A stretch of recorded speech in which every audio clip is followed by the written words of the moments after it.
Best varicose veins చికిత్సనే పొందండి. నొప్పి లేని చికిత్స కోసం సంప్రదించండి ఎబిస్ హాస్పిటల్.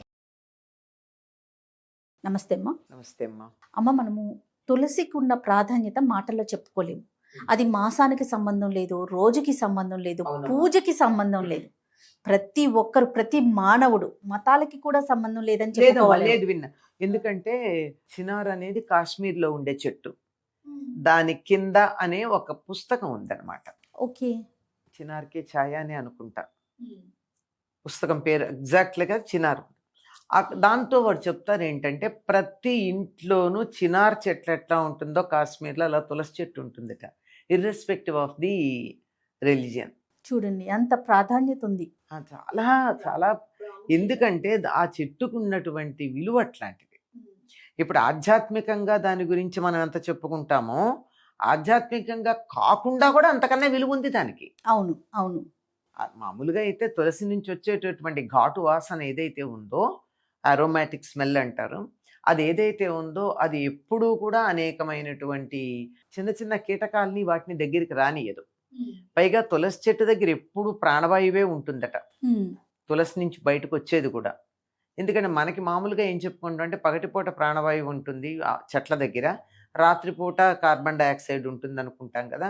దీని దగ్గర ఇప్పుడు అత్యధికంగా ప్రాణవాయువుని ప్రసరింపజేసేటటువంటి చెట్టు. రోగ నిరోధక శక్తి ఆ చెట్టు నుంచి వచ్చే గాలి వల్ల వస్తుంది.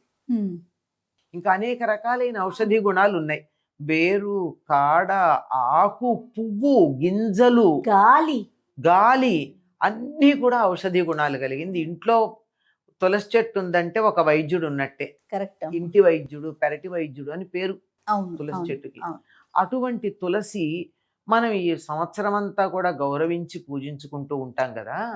ఆ పూజించుకునేటప్పుడు ఎందుకు దానికి ఒక ఆధ్యాత్మికమైనటువంటి విలువను కూడా మన వాళ్ళు ఆపాదించారంటే లేదని కాదు, దానికి ప్రాధాన్యం అలా ఎక్కడ ప్రారంభమయ్యింది అని చెప్పడానికి.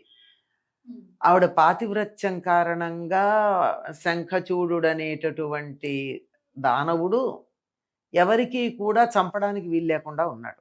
ఆవిడ పాతివ్రత్యం భంగం చేస్తే తప్ప శంఖచూడు చావడం ఈవిడ తపశ్శక్తి వల్ల. అప్పుడు విష్ణువు శంఖచూడు రూపాన్ని ధరించి వస్తాడు.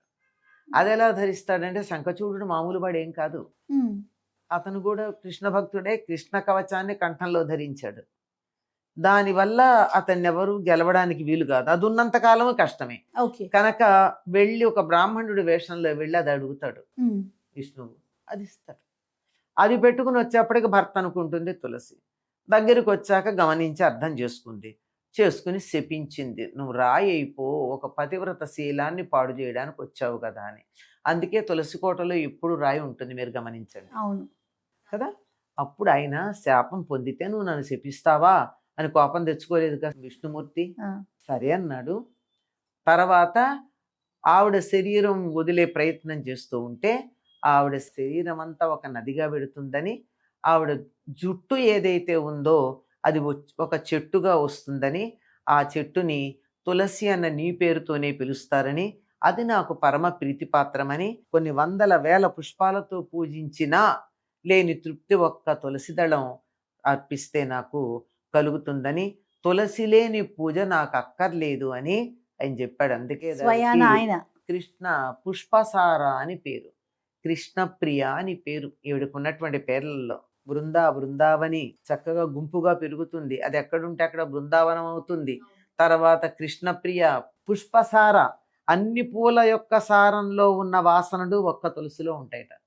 ఒక్క తులసి దళం అర్పిస్తే సమస్తమైన పుష్పాలతో పూజ చేసిన ఫలితం వస్తుందిట. ఈ రకంగా తులసికి ప్రాధాన్యం ఉంది. అందుకని తప్పనిసరిగా ప్రతి ఇంట్లోనూ తులసి మొక్కని పెంచుకుంటారు. తులసి మొక్కని పెంచుకుంటే దాన్ని ఏమంటారమ్మా, నేలలో పెడతారా తులసిని? పరమ పవిత్రంగా. నేలలో పాతంగా ఎక్కడ పెడతాం? ఒక కుండీ లాంటి, దాన్ని ఏమంటాం?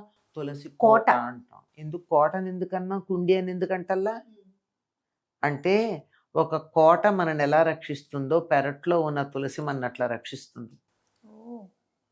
ఇంట్లోకి నెగిటివ్ ఎనర్జీ రానియదు. ఎవరైనా నెగిటివ్ ఎనర్జీతో ఉన్న వాళ్ళు వస్తే దాన్నంతా తను గ్రహించి చెట్టే తులసి మొక్కే ఎండిపోతుంది. ఎవరు పడితే వాళ్ళు ఎట్లా పడితే అట్లా ముట్టుకుంటే తులసి మొక్క ఉండదు. ఎందుకంటే నెగిటివ్ ఎనర్జీని టక్కున గ్రహించి లోపలికి వెళ్లకుండా ఫిల్టర్ చేస్తుంది అది. ఏ రకంగా అయితే గోవు విషాన్ని ఫిల్టర్ చేసి విషాహారం పెడితే కూడా పాలల్లోకి విషం రాకుండా మంచి పాలు ఇస్తుందో, ఆ విధంగా తులసి కూడా నెగటివ్ ఎనర్జీని ఫిల్టర్ చేస్తుంది. తట్టుకోలేకపోతే ఎక్కువ ఉంటే తానన్నా నశిస్తుంది కానీ లోపలికి రానీదు. అవును. అంతగా రక్షిస్తుంది గనక తులసి కోట అన్నారు దాన్ని. మరి మార్గశిరం యొక్క విశిష్టతలో మనం తులసికి ప్రత్యేకమైన స్థానం- ప్రత్యేకంగా చేస్తాం. కార్తీక మాసంలో విష్ణుమూర్తి నిద్ర లేవంగానే వచ్చింది తులసి దగ్గరికే. అందుకే తులసి కళ్యాణం చేస్తాం. ఆహా.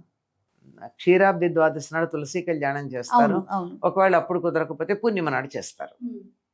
అది అక్కడి నుంచే తులసిని పూజించడం మనకు కనపడుతుంది. మార్గశిర మాసంలో తప్పనిసరిగా తులసిని పూజిస్తారు. ఎందుకు అంటే ప్రత్యేకత ఇప్పుడు మార్గశిర మాసంలో గోదాదేవికి తల్లిగా చెప్పబడుతుంది తులసి.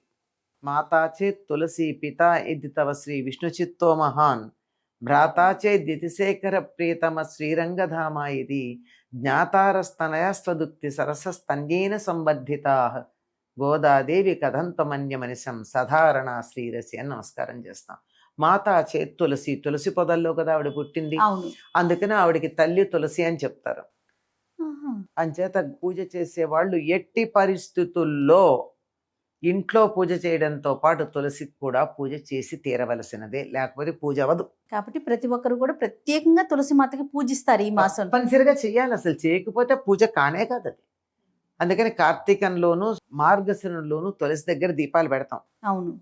దీనికి శాస్త్రీయమైన అర్థం కూడా చెప్పారు. ఇంతకుముందు మీరు ఒకసారి ఒక మాట అన్నారు, మనం ఏ సంప్రదాయం పెట్టినా మన వాళ్ళు చాలా ఆలోచించి పెడతారు. అవునమ్మా. ఇది కూడా అదే. తులసి చలి తట్టుకోలేదు, నిద్రపోయిందన్న పదం వాడతారు. ఆకులన్నీ రాల్చేసి ఉంటుంది పాపం మోడులాగా. కాస్త ఎండలు రాగానే పెరుగుతుంది. తులసి కోటలో దీపం పెడతామే, ఆ దీప గూడు ఉంటుందిగా, ఆ గూడులో దీపం పెడతామే, ఆ కాస్త వేడిక తట్టుకుని ఆ చలి నుంచి నిద్రపోకుండా లేస్తుందట. తులసికి చాలా ఆ కాస్త వేడి కావాలి, ఎక్కువ కాదు. అందుకే ఇంట్లో పెట్టేస్తే తులసి మొక్క బతకదమ్మా, ఎండలో పెట్టాలి. ఎక్కువ నీళ్లు పోసినా బతకదు. చాలా సున్నితంగా ఉంటుంది, చాలా సున్నితమైనది. అందుకే అంత సున్నితంగా మన శరీరంలో ఉండే అతి సున్నితమైన అంశాలను కూడా ఆరోగ్యకరంగా ఉంచగలుగుతుంది. చాలా సంతోషం అమ్మా. నమస్తే.